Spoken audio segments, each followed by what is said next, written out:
Hello, everybody. I'm Skip Alzheimer. Welcome to my lunchtime streaming show, where I just noticed I have a crazy thing of hair going on back here. I don't normally keep my hair this short, and so all sorts of crazy cowlicks are showing up. I'm Skip Alzheimer, and you did not tune in to listen to me talk about my hair. So, I just need to do something. Anyways, yeah, so that last film that we just watched, this is the AV Geeks Lunchtime streaming show, and we watch old 16mm films, and the last film that we saw was some stock footage from Coronet Films. Coronet was one of the big educational filmmakers based in a suburb of Chicago, and I've been scanning some of their footage, which now belongs to a company called Phoenix Learning Group. And so I got 14 pallets of films from them in August, and slowly have been going through the collection. And I ran into a bunch of boxes that said film stock can, and then like a 3-letter code. And it's all kind of extra footage. So it's footage that they might have shot for a specific film, and this one was probably like medieval life or something like that. And then they had all this extra footage, so they just kind of put them together onto these reels. Unfortunately, I have not found a guide that tells me what's on the reels. So every single reel that I pull out and try is a different thing, a variety of different things. So it's kind of exciting to see it. Now, there's no sound, because generally, if they did do sync sound, the soundtrack would be on tape. It would be a separate thing. And so it's kind of fascinating. And I'd love to show it to you all, but a lot of it's silent, and I try to parse out ration out the silent footage, because I know people love the narration. So there you go. Anyways, this next film we're going to watch is actually going to be on film on the telecine that I have here. It's called Consumerism, and it has our good old friend Ralph Nader in it. So here it is, Consumerism. Enjoy.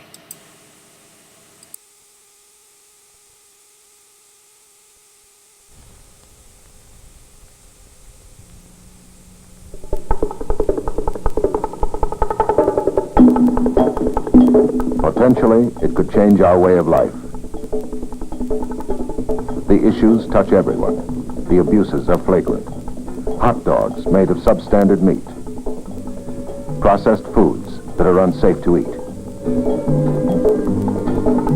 Toothpastes that don't prevent cavities. What is needed is organization to protect consumers. And that's coming, because we are all consumers. Consumers will be a major force in the 70s. The man who more than any other started the consumer movement and continues to lead it is Ralph Nader. I think the consumer movement in the 70s is going to become a major political movement, with the consumer movement being defined to include not just shoddy goods and inadequate services, but the entire range of impact on people in the consumption of products not only in the marketplace, but the consumption of services from government agencies and the compulsory consumption of environmental pollution in the air, water, and soil. As such, consumer will be more and more synonymous with the word citizen. North America's most important consumer product is the automobile. It has been the main target of consumer concern. In the 60s, some safety features were introduced, but the slaughter on the highways continues to climb. More than 50,000 dead and 4.5 million injured every year. I think we're moving into a second stage where the basic features will be of much greater significance. For example, the two most important safety features, which will probably be on cars in the 70s, is the airbag restraint system, which in effect inflates instantaneously on a collision inside the passenger compartment as an air pillow or airbag, and the compartment in effect protects the occupants and makes 60, 70 mile an hour crashes survivable, oftentimes without injury. This is called an automatic restraint system, and it may not come in that form precisely, but it's going to come in a very, very dramatic form to save tens of thousands of lives. Manufacturers will be required to install devices similar to these airbags to meet a requirement that passengers be protected in head-on collisions up to 30 miles an hour. The cost will only be about $50 more than seatbelts. This will be the first step toward a new kind of automobile, which may eventually eliminate death from highway accidents. The second feature is what is now called a radar brake, which is to prevent the crash altogether. And that is, if a person, for whatever reasons, or because of a defective vehicle or his own inadequacies or the highway, is heading for a crash, the sensor would automatically actuate the braking system at a relative pace, depending on the circumstance, and slow it down and stop the crash from occurring. These are not that Buck Rogers 22nd century type technologies. They're simply adaptations of a lot that we've learned 10 or 15 or 5 years ago in the space, defense, and computer area. How soon these devices are introduced will depend largely on the strength and effectiveness of the consumer movement. Pressure for safer products will also extend to the problem of durability. If consumers insist that the things they buy must last longer, the repair industry could be in for trouble. Increasingly in our economy, there are large portions of involuntary expenditures imposed on consumers. And involuntary expenditure can be exemplified in the following way. A customer buys a car. It comes with a chrome bumper that doesn't protect itself, much less the car. So the car, say, is involved in a 2 or 3 or 4 or 5 mile an hour collision, and there's $200 damage. That is an involuntary expenditure. That is an expenditure he would not have wanted to make and wouldn't have had to make if the car came with an integrity of its own, with bumpers that protected cars from property damage up to, say, at least 10 miles per hour. And so in area after area, we have enormous expenditures that occur because of the deficiencies or the harmful byproducts or the trivia of the base consumer products or services that are paid for in the first instance. And so the economy, in a kind of like a gargantuan Moloch, feeds off its own deficiencies. The 70s will see new and tougher laws to protect the buying public, but that won't be enough. Government agencies must enforce the laws. Citizens themselves will be the watchdogs who ensure that regulations are effective. In this country, we have many laws that could be enforced against such practices. There's no political courage behind it. That's why it always gets down to the thrust of the citizenry and perhaps the thrust of young people. For example, in Cleveland, Ohio, we have helped set up a auto complaint center staffed by students at Case Western Reserve University. They've been in operation since the early part of 1970. And people come with defective car problems and lemons, as they're called, to this center. And because the center is building up a capability by these students, knowing what the tricks of the dealers are, knowing that it takes persistence, knowing that these problems can also be treated at the manufacturer level by an outraged student body, they're solving a lot of these complaints. They're settling a lot of these complaints.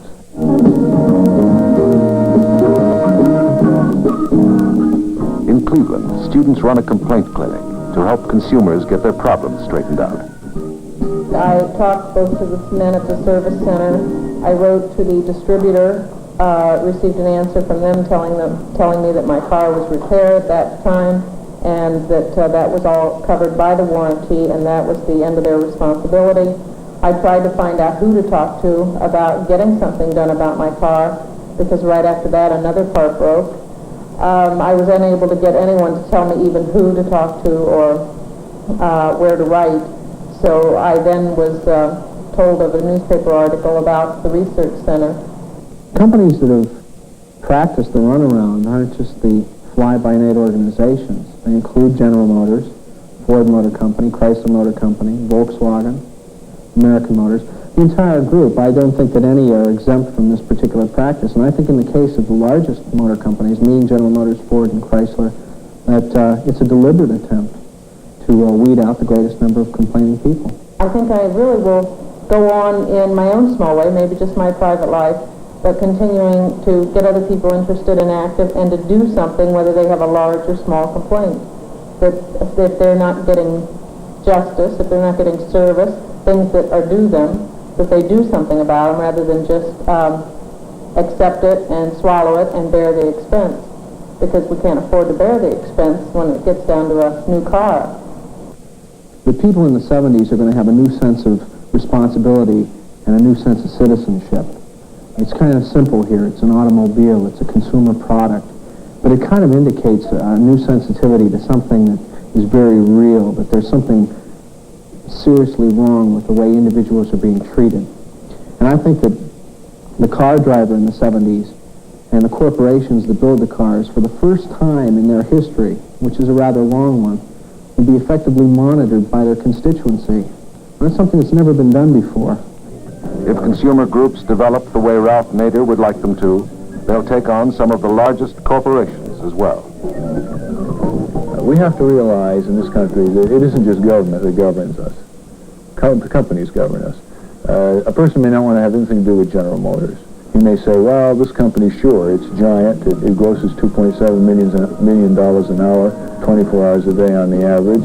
It takes in more money in any given year than the entire economy of Brazil. But I don't want to have anything to do with GM. I don't want to buy a product or a service of the company. But that individual still is affected by GM. He's got to walk down the city streets. There isn't a city street in the country that's safe from GM, because GM designs engines and operates plants in such ways that it alone, one company, contributes 35% of the nation's air pollution by tonnage. Governments and consumers will not allow corporations to judge for themselves whether their products are good enough and safe enough for the buying public. Consider the tire industry.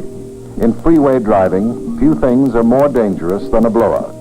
Yet in 1970, one tire in every 5 tested by the U.S. government failed to meet safety standards. The federal government has no power to recall defective tires or automobiles. By the end of the 70s, backed by powerful consumer groups, governments will have that power, and they will use it.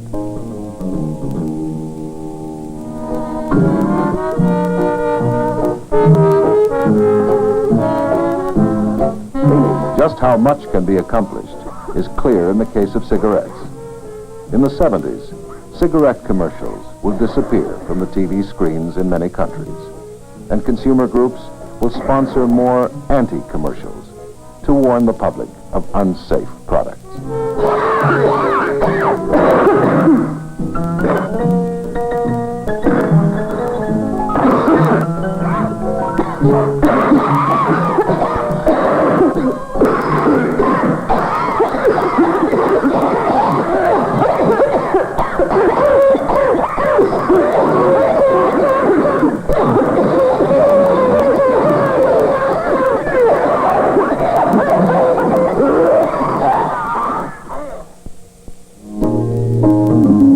More consumers will fly in the 70s, and they will demand more adequate control and testing of new aircraft.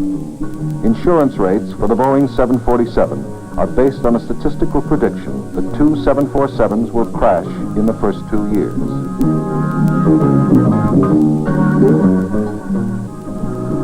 A second major area is going to be the food industry, and much tougher disclosure and consumer standards for safety and nutrition.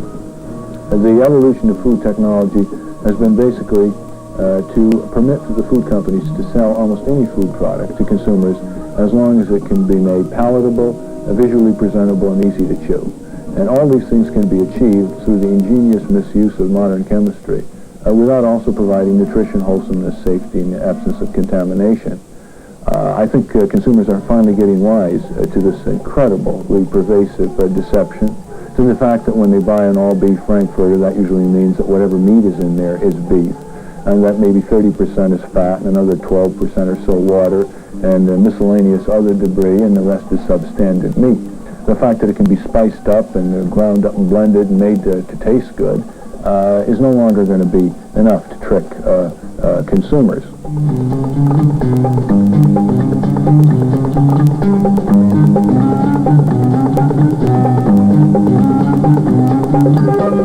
I think we're going to also recognize that the processing of foods are draining out many basic nutrients. Flour is a good example. You take nutritious whole grains and you process most of the nutrients out, and then you put a few of these nutrients back and you sell it as enriched white flour. This is, of course, a fraud. So-called enriched flour, used to make white bread, is far less nutritious than untreated, unprocessed, unenriched flour. At the University of Texas, 64 white rats were fed only vitamin-enriched bread for 90 days. 40 of them died of malnutrition.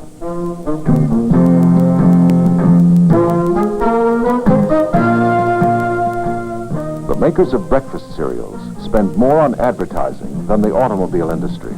Sales are over 700 million a year. The cereal makers have become the target of consumer advocates who claim that only a few cereals provide a nourishing breakfast. Food expert Robert Choate told a Washington hearing that Corn Flakes, Rice Krispies, Raisin Bran, Cap'n Crunch, and 36 other cereals have almost no nutritional value. As more information emerges about the quality of the things we buy, consumers will begin to group together to demand more value for their money. When Senator Hart released his statement on consumer fraud a few months ago, he estimated of the $780 billion spent by consumers in 1969, that about $200 billion received no value. That's a tremendous amount of water and fraud and waste in an economy. And it comes from monopolistic price fixing, deceptive packaging, fraudulent practices, harmful goods, and the whole range of tricks of the trade. Tell your boss to use mouthwash. The U.S. Food and Drug Administration says these products do not combat colds, they do not cure sore throats, they do not kill bad breath. All the manufacturers can claim, says the FDA, is that their products give a pleasing effect to the mouth.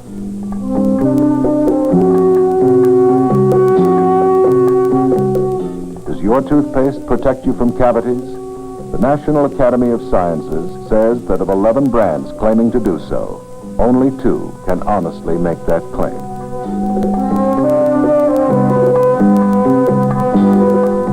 One can perhaps maximize the utility by concentrating on fresh fruits and vegetables and whole-cut meats. But there still is a growing area of latent defect, latent deficiency. No matter how shrewd a consumer is, he cannot detect levels of pesticide or mercury in his fishery products. Because of new consumer concerns, the public has been alerted to the dangers of mercury poisoning in fish.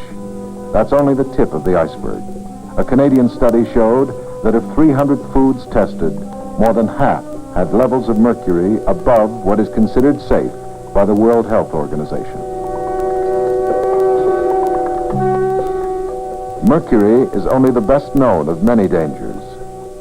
One brand of peanut butter was found to have a poisonous organism which develops in old and stale peanuts.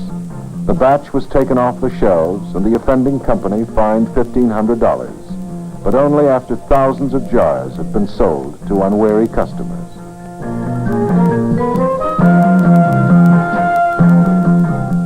As new hazards are discovered every day, the existing methods of control and enforcement will not be enough to protect the consumer. We may need a new definition of crime. There's a semantic game with very serious consequences being played in this country. In fact, the term crime almost exclusively connotes crime in the street or riots in the street or bank robberies, when quite clearly it should connote such things as massive distribution of prescription drugs which are inadequately tested or inadequately labeled. It should also include, for example, harmful chemical additives and adulterants placed in the food and drinks, soda drink supply or citrus juice supply. The adulteration of citrus juices alone in the United States costs the consumer about $150 million, just pouring water, additional water in orange juice and other citrus juices. I think we have to consider massive price fixing in this country, which is rampant on the national, regional, and local level, as a crime. It's legally a crime. It's a violation of the antitrust laws of the federal government. I think we have to consider the bribing or the corrupting of political officials by corporations, directly and indirectly, as a crime. I think we have to consider the refusal to recall defective vehicles, knowingly defective, to constitute criminal behavior. I think the usurious interest rates are such that one recent study by a professor at the Warren School came to the conclusion where about 30 or 75% of the credit transactions in this country would be considered illegal if the law was really enforced. We have a tremendous range of corporate crime, not just in the marketplace, but the extremely virulent and violent contaminants being heaped on people's communities and their bodies in the form of air, water, and land pollution. These are silent forms of violence, but they're deadly, they're long range, they affect the health of future generations, and in terms of quantity of violence and persistence of violence, they utterly dwarf the violence in the streets, which of course command the prior attention of our political representatives. As crimes against consumers become a major concern of the 70s, law enforcement agencies will follow. By the end of the decade, we may see consumer police forces investigating and gathering evidence in cases of suspected consumer crime.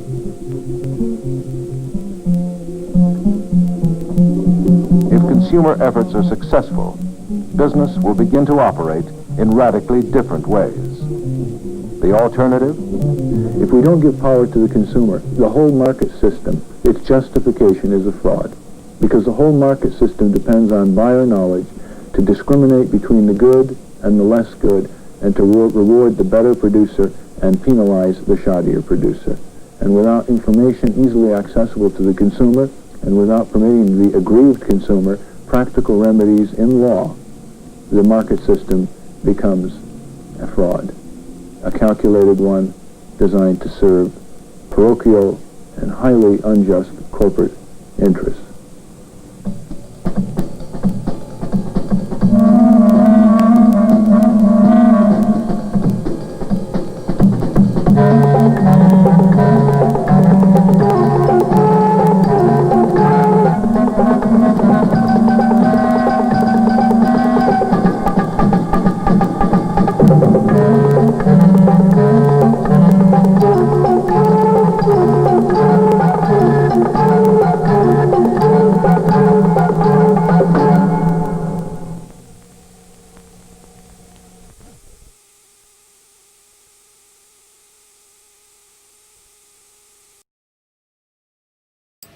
Alas, it's a great film. This has program notes. It says uses for this film. Students are made aware that they too have certain responsibilities as consumers of the future. And then here's some topics. Why are we unconcerned over more than 50,000 Americans killed each year in highway accidents? More than 2 million are also injured. Consider the points that if things did last longer, the repair industry would be in trouble. Consider and discuss our economy feeds off of our own deficiencies. Ask students specifically what devices they need an expert to repair. This is actually kind of interesting because this is coming up, the right to repair laws. Specifically, Apple and a couple of other big tech, also John Deere, are using lobbyists to make it to where you're not allowed to repair your own your own stuff, the things that you bought, the new tractor that you spent an insane amount of money on, the new iPhone that you spent an insane amount of money on. They are trying to make it to where you can't repair it, either by contract or by doing sneaky things to keep you from repairing it. One futurist suggests that, like Thoreau, we should simplify, simplify, simplify. He says, anyone can complicate things. It takes a touch of genius to keep them simple. Discuss how we could simplify the auto, appliances, tools we use, food, houses, etc. Why have students list ingredients contained in children's cereals? What chemicals are added? Why? In your opinion, should corporate executives who knowingly produce harmful drugs, defective machines, and adulterated foods be punished? Should workers on the assembly line who, out of boredom, knowingly produce shoddy and dangerous products ever be punished? So it's kind of interesting. This is, I think 72 is what we saw, but it's interesting. 75. Wait a minute. That said 75. Let's see. I'm going to rewind this a little bit. I'm going to rewind and see if we can find the copyright. This is weird because it has... So that's 72 by Document Associates. And that's 72. So this is a problematic... film because it has 3 different copyright notices on it, and that could be something that could void it. I don't know. This would have to be something that a judge would have to do. But having 3 different copyright notices is just weird, including one that is 3 years after the film original copyrights. Anyhow, the film brings up a lot of interesting points that are definitely things that we are experiencing now as consumers. You think about the OxyContin epidemic, basically, where the company made it to where it could be very easily prescribed. And so doctors were just going based on what the salespeople were telling them, like, oh, yeah, you can use it in this, you can use it in this. It's not as addictive as you think, blah, blah, blah, blah. And, of course, it got very addictive. Then it got overprescribed. People that were taking the prescriptions sometimes would OD on them. And then also, because there were so many prescriptions out there, people started using them recreationally. And that started a whole thing with lots and lots of corruption. The company and the family behind it, I think they pled guilty to criminal charges. But, it's a situation where you're like, here are legitimate drug manufacturers who created a drug crisis in the United States just for money. And so that's something to kind of think about. All right, let's, no more soapboxing. But, I think it's pretty hard. I mean, this had a very hopeful vision of the future, but I don't think that ever happened. I think that the 80s came and corporate laws were passed for corporations and not for people protecting consumers. That's all I'm going to say. This next film is a departure. This is shot in the 50s, but the thing is, I have no information about it. I don't have a title that came with it. I got it on eBay a long time ago, back when I was buying on eBay. But it's color footage, it's beautiful, and it's about a plane crash. Here you go. At the scene of the disaster, teamwork of key community services goes into action. The first objective is to put out the fire and prevent further destruction and danger.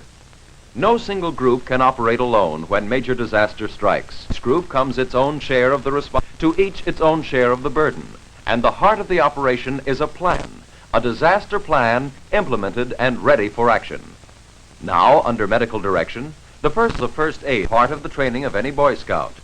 They're to devote their skills to the more seriously injured. Work that could mean the difference between life and death.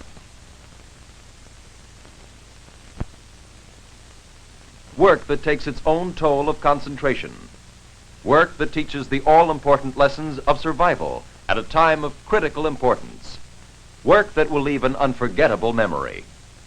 Yes, on all sides, guided by the skills the doctors and assistants have given, Red Cross, Boy Scouts, veterans are united in a common effort to help and assist when disaster strikes. After administering all the first aid and emergency treatment that can be given, the move to the hospital begins, carried out by willing, skilled, and cooperative hands. Vehicles, too, are carefully planned for, with attendants as well as drivers assigned to each. Regular ambulances, station wagons manned by the Red Cross, mail trucks whose flat bodies are ideal for emergency service.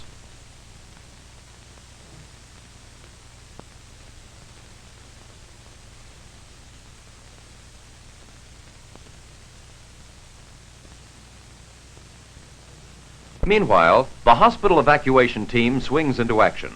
The purpose here is to make room for the reported number of casualties by moving ambulatory and other patients to the nurse's home across the street. In a major disaster, up to 450 emergency cases could be handled by using the facilities of this hospital and its nurse's home. In this case, however, only enough patients are removed to make room required for casualties. Medical records and personal belongings accompany each patient. Help comes from many quarters, including official and volunteer community groups, all working under the Community Disaster Plan. For the less seriously injured, an outpatient department is established in the nurse's home. Thus, the hospital's maximum facilities will be available for emergency cases. Other teams break out supplies and set up stored cots, converting the cafeteria into an emergency shock and burn ward. The accident room is converted into a fracture room, and other shifts are made in preparation until the entire hospital is in a state of readiness.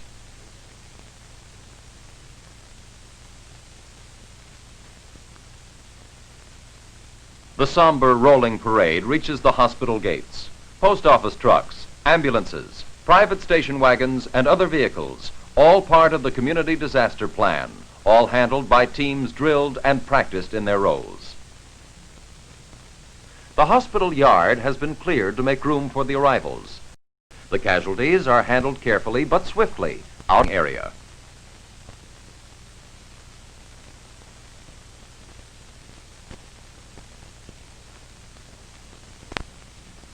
It is important that the sorting area be located near an entrance available to ambulances to provide quick and efficient transfer of casualties. From here, the hopelessly injured are removed to a temporary ward, where their pain can be eased until medical care, more urgently needed elsewhere, can come their way. The seriously injured are moved directly to the shock and burn room for intensive immediate treatment. From here, they can be moved to the fracture room or operating room if necessary. Ambulatory patients go to the outpatient area in the nurse's home, and finally, those dead on arrival to the temporary morgue. Of extreme importance in the sorting and transfer of casualties is the identification and history tag. Attached to the patient on arrival, it will be filled out where first treatment is given, or, if dead on arrival, it will serve to identify the victim when such information is sought by relatives and friends. In the cafeteria, now converted to an emergency shock and burn ward, immediate treatment is given. A number of things, prepared for and outlined in the overall disaster plan, happen almost simultaneously. The casualties are reevaluated for treatment. Fluids and plasma expanders are given. For those who have inhaled burning fumes, emergency tracheotomies may be needed to permit air passage to the lungs. For burn treatment, the emergency procedures agreed upon by the medical staff in advance are put into effect.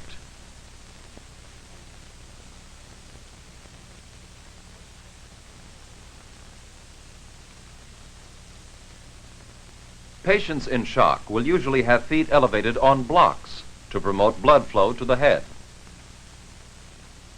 And for those who must have it, a blood transfusion after blood types have been cross-matched at the laboratory.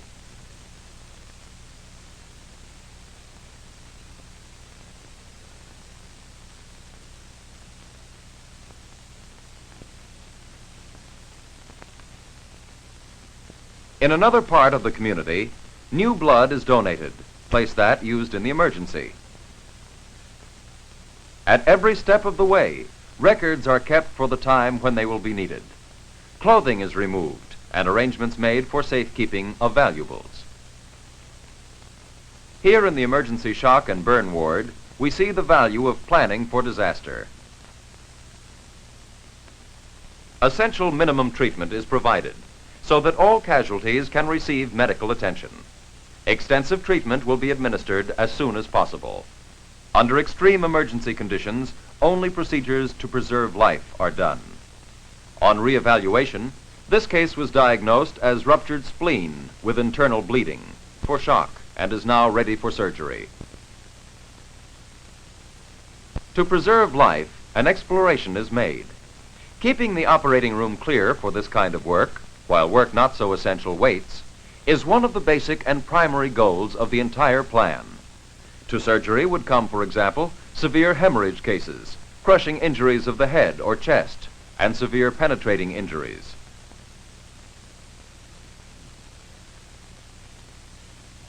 Now, thanks to the planning already done, a serious case has been cared for, and the operating room is cleaned and made ready for another.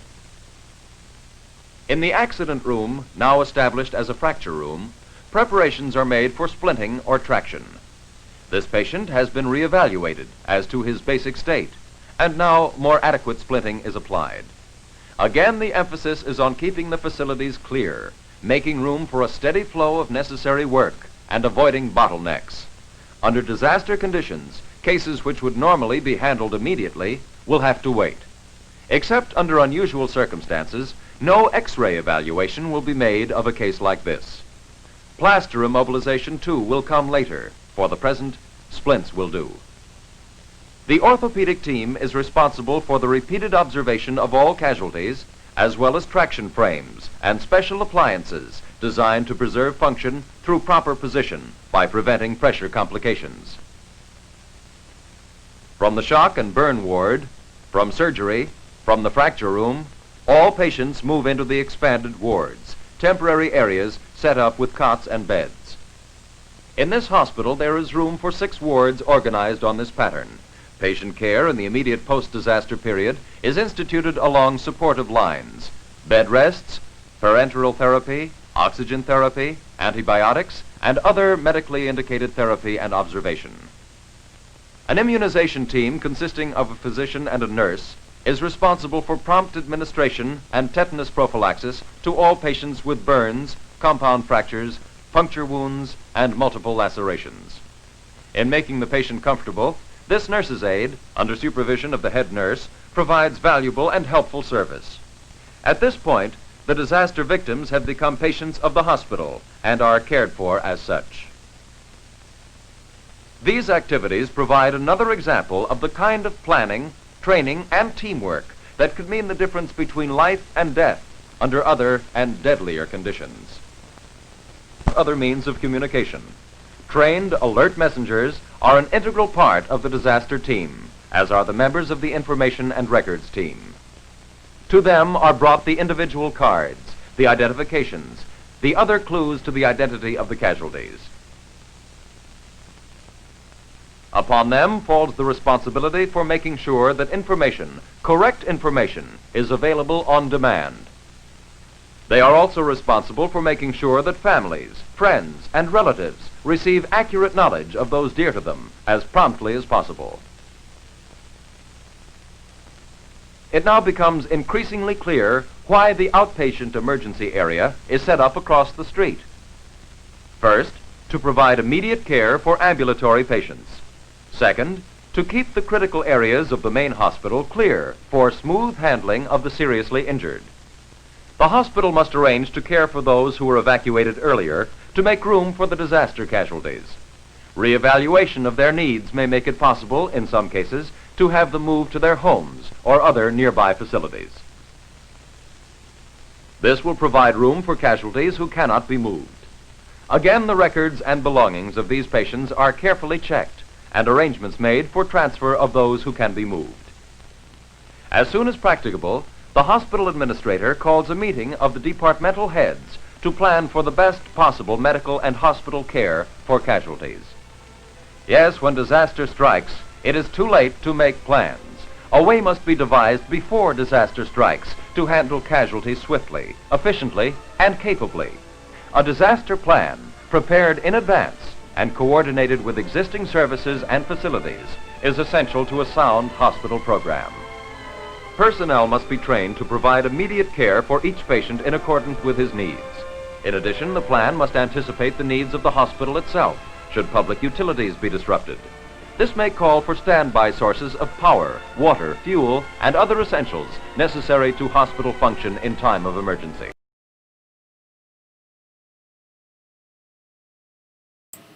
And then it just ends. I want to apologize. My take on this is that this was a civil defense drill that they filmed, so none of the injuries or fatalities were real. Although it looks like they might have snuck in something, a couple of scenes that were real, and some of the makeup was a little gross. So I apologize if that put you off your lunch. I mean, you know, the consumerism thing probably also put you off your lunch, so I'm sorry about that. Let me do what I can to calm that, to salve it, what you just experienced with some public service announcements and TV ads from the 70s. Here we go. Enjoy. Millions of taxpayers have made this a national bestseller. Its helpful, readable, understandable information gives you answers to many tax problems. Some too complicated for your tax package instructions. And for small businessmen, there's Tax Guide for Small Business. One may help you. Get it at your IRS district office and larger post offices, or by mail from the government printing office. We've got to do it now. We can't go on forever. Following up the streams, the rivers and the sea. You know we've got the power if only we will use it. But if we don't, I see the end of you and me.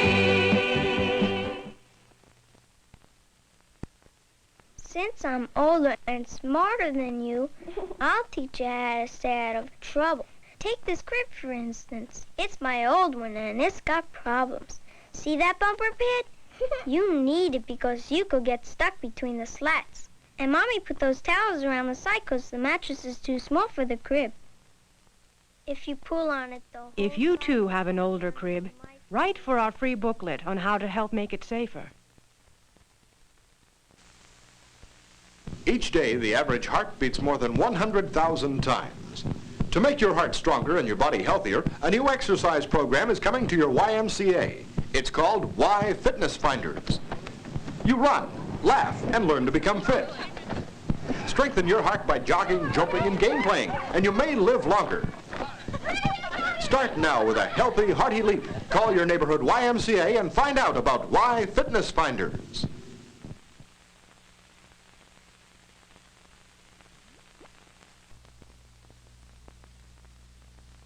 Lawyer Barry Klickstein helps poor people win their rights in court. Janet Kassim and Ben Riggs help kids from the inner city get out for some fun. At meetings like this, businessmen help ex-convicts find new careers. You can help people too. This is Senator Ted Kennedy asking you to call your local Voluntary Action Center or write Volunteer, Washington, D.C. You'll never know how much good you can do until you do it. When the subject is a little personal, will a girl level with a man? I gave it a try and asked Joy Winner, does your spray deodorant stop perspiration wetness? Well, to tell the truth, it doesn't exactly keep me dry. That's because leading spray deodorants stop odor, but not wetness. Well, I like something I can just, swoosh on. Most people do. So we created a totally new kind of spray, Arid Extra Dry. What do you mean, new kind? Arid Extra Dry is the first leading spray that, used daily, not only stops odor, but helps stop wetness, too. Great if it works. Read the label. You'll see it's got an anti-wet ingredient. Aluminum chlorhydrate? No other leading spray has it. And one little ingredient makes all that difference. Helps stop wetness. Well, I admit I need a little help. Use new Arid Extra Dry every day, to be sure. Helps stop wetness.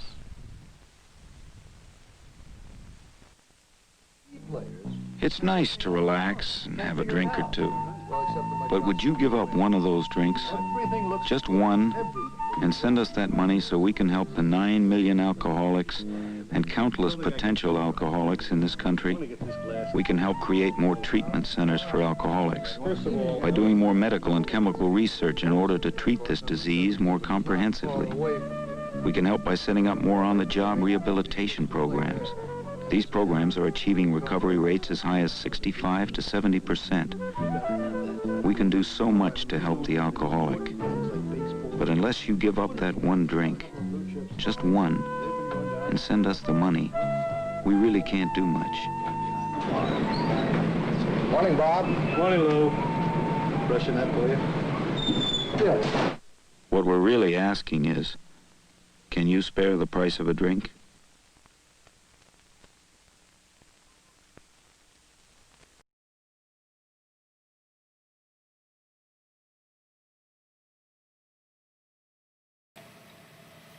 Some great stuff there.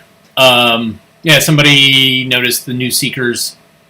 They did a version of I'd Like to Teach the World to Sing. I don't know if they did the original Coca-Cola ad version, but I think that they got some... they did a version that didn't have Coca-Cola in it, and it was very, very, very popular. And I'm sure Coca-Cola loved it because... here it was in the top 10, and it didn't have Coca-Cola in it, but everybody knew what it was from. So that's some brilliant advertising. And if we are to believe Mad Men, it was Don Draper who came up with it. So kudos to Don Draper. Yeah, so thanks everybody for tuning in today. Sorry I had some unpalatable footage. It happens, though. It happens. Everybody have a good weekend. I do want to say thank you to Amy for donating coffee today. Amy is a longtime friend. She knew me before I was collecting films, and I appreciate that she still appreciates what I do. And by giving me coffee, that's definitely a way to show how much she cares. You can also hit like and subscribe. Those are great ways in social media world to express that you like what we're doing. A commodified way to show your approval of what we do. You can also go to avgeeks.com. We have DVDs for sale there, but we also have thousands of videos and film that we've put online over the years. Not only from our collection, but also from the Prelinger collection, from other places as well. But everybody have a good weekend. Very much appreciate spending time with you. I think about, like, around this time, it's like, yeah, sometimes I don't feel like doing this, but by the end of it, I'm always happy that I did it. So thanks so much. As always, we...